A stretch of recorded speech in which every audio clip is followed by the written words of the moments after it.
Welcome back to kiss gallery. അപ്പോൾ ഇന്നത്തെ evening vlog എന്ന് പറയുന്നത് നമ്മൾ മഴയല്ലേ, ഓരോരോ ആഗ്രഹങ്ങളില്ലേ. അപ്പോൾ നമ്മളിന്ന് കപ്പ പുഴുങ്ങിയതും പിന്നെ അതുപോലെ തന്നെ മുളകറിയും കഴിക്കാനൊരു ആഗ്രഹം.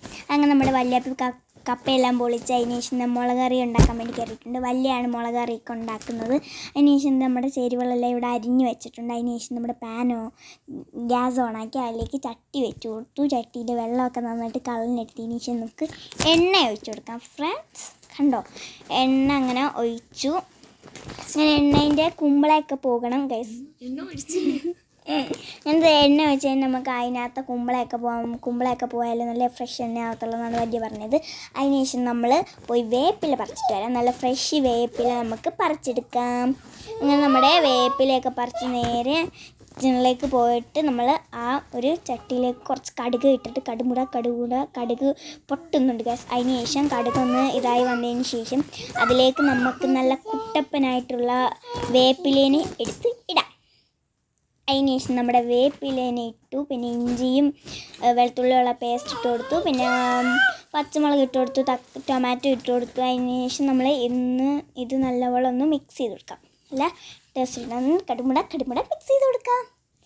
നല്ല രീതിക്ക് നമ്മൾ മിക്സ് ചെയ്യുവാണേ. കണ്ടോളൂ നിങ്ങൾ. അങ്ങനെ കിടികുട നമ്മൾ മിക്സ് ചെയ്യുകയാണ്. കണ്ടോ, അങ്ങനെ നമ്മൾ മിക്സ് ചെയ്തതിന് ശേഷം കുറച്ച് മുളക് പൊടി ഇട്ട് കൊടുത്തു, മഞ്ഞൾപ്പൊടി ഇട്ട് കൊടുത്തു. പിന്നെ വീണ്ടും ഒന്ന് കടുമുട മിക്സ് ചെയ്തു. അതിന് ശേഷം നമ്മുടെ ഫിഷ് മസാല ഇട്ട് കൊടുത്തു. അതിന് ശേഷം വീണ്ടും കടുമുട മിക്സ് ചെയ്തു. പിന്നെ കുറച്ച് ഓയിൽ ഇട്ട് കൊടുത്തു. ശേഷം വീണ്ടും കടുമുട മിക്സ് ചെയ്തു. അതിന് ശേഷം കുടംപുളി ഇട്ട് കൊടുത്തു. വീണ്ടും കടുമുട മിക്സ് ചെയ്തു. കുറച്ച് വെള്ളം ഒഴിച്ച് കൊടുത്തു. അങ്ങനെ വീണ്ടും കുറച്ച് വെള്ളം ഒഴിച്ച് കൊടുത്തു. അങ്ങനെ വീണ്ടും മിക്സ് ചെയ്യുകയാണേ. അങ്ങനെ വീണ്ടും നമ്മൾ മിക്സ് ചെയ്ത് വീണ്ടും കുറച്ച് വെള്ളം ഒഴിച്ചിട്ട് നല്ല രീതിക്കൊന്ന് മിക്സ് ചെയ്ത് ഒരു കുളം പോലെ ആക്കിയെടുക്കണം. അങ്ങനെ കുറച്ച് ഉപ്പും കൂടി ഇട്ട് കൊടുത്തു. അതിനുശേഷം നമ്മുടെ മത്തിക്കുട്ടന്മാരെ ഇതിലേക്ക് ഇട്ട് കൊടുക്കാം. മത്തിക്കുട്ടന്മാരിങ്ങനെ താന്ന് പോയി ചത്തിട്ട് നല്ലതായിട്ട് വെന്ത് നമ്മളുടെ മത്തിക്കുട്ടന്മാരിങ്ങനെ താന്ന് പോയി നല്ല കളറൊക്കെ വന്നിട്ട് അതിനുശേഷം അതിനകത്ത് കുറച്ച് ഓയിലിട്ട് കൊടുക്കാം. അപ്പോൾ അതേ നമ്മുടെ സംഭവം ഇവിടെ റെഡി ആയിട്ടുണ്ട്. ഇനി നമുക്കിതൊന്ന് തിന്ന് നോക്കാം. അപ്പം വാപ്പിയും വല്യാപ്പിയും ഇതൊന്ന് ടേസ്റ്റ് ചെയ്ത് നോക്കുകയായിരുന്നു.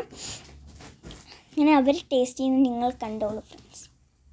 കണ്ട, ഇപ്പം മീൻ വറുത്തയുണ്ട്, മുളകറിയുണ്ട്, പിന്നെ മീൻകറിയൊക്കെ ഉണ്ടേ.